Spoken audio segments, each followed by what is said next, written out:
维吾尔族团体在德国慕尼黑举行了维吾尔文化日，以庆祝国际母语日的纪念活动，并纪念伟大思想家学者尤苏夫·哈斯·哈吉夫诞辰1000周年。来自许多国家的代表和来宾，主要是世界维吾尔代表大会的成员，参加了由德国维吾尔母亲协会和布哥达幼儿园的主办，由世界维吾尔代表大会共同赞助的活动。世界维吾尔代表大会副主席法哈特·尤隆卡什先生对此活动做了简要介绍。他说，这次活动不仅是娱乐活动，其目的是保护我们的民族文化艺术，加强德国维吾尔人之间的交流，并向儿童推广维吾尔文化艺术。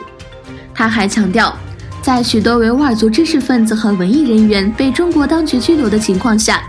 此类活动对于保护和继承我们的民族文化至关重要，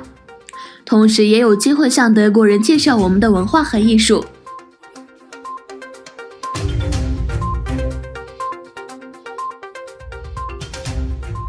中国占领政府已将另一批柯尔克族人从东突厥斯坦派往中国江苏省作为廉价劳动力。据中国媒体报道，来自科兹勒罗达吉尔吉斯自治州阿科奇县的135人前往江苏无锡。报告说，这些年轻人是首先乘客车被送到阿克苏机场，然后从那里乘转机飞往无锡。此前据报道，来自和田和阿克苏州的400多名维吾尔人被送往已传播冠状病毒的湖南、浙江和江西等省。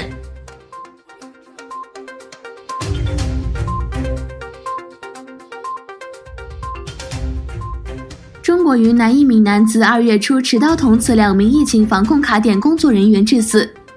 该案件昨天于云南省红河州中级人民法院开庭审理，法院最终以故意杀人罪判处被告人死刑。据云南省委宣传部官方微博的消息，云南红河县石头赛乡今年2月5日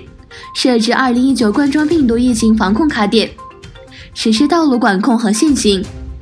被告人马建国因对卡点工作人员持手机拍摄取证的行为不满，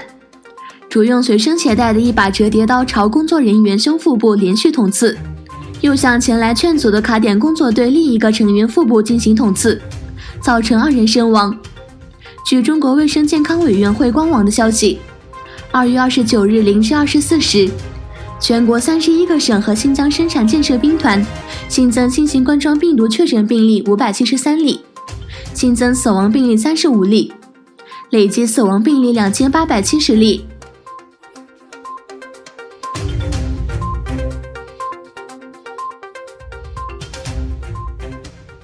一名联合国官员就土耳其希腊边境的移民潮发表声明，敦促该地区国家不要过度使用暴力。希腊警方周六对抵达土耳其希腊边境的移民使用催泪瓦斯。希腊的一名政府官员周日表示，从周六到周日早上，希腊阻止了近1万非法移民从土耳其进入欧洲。该地区的国际媒体记者报道说，一些难民确实通过海和河横渡了希腊群岛。另一方面，当地时间3月1日，土耳其内政部长苏莱曼索伊鲁表示，自当地时间2月28日以来，已经有超过7万难民越过土耳其边境进入欧洲。土耳其部署在叙利亚伊德利卜省的军队2月27日遭叙利亚政府军空袭，导致36名士兵死亡。土耳其随后宣布将不再阻止目前国内收容的大量难民前往欧盟。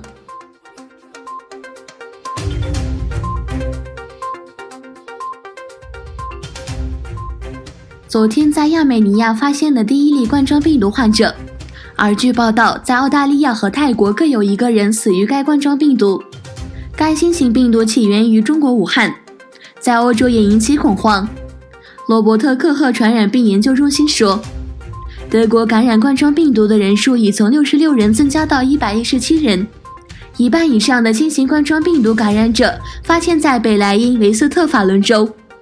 该州计划周一关闭许多学校和幼儿园，以防止这种病毒传染。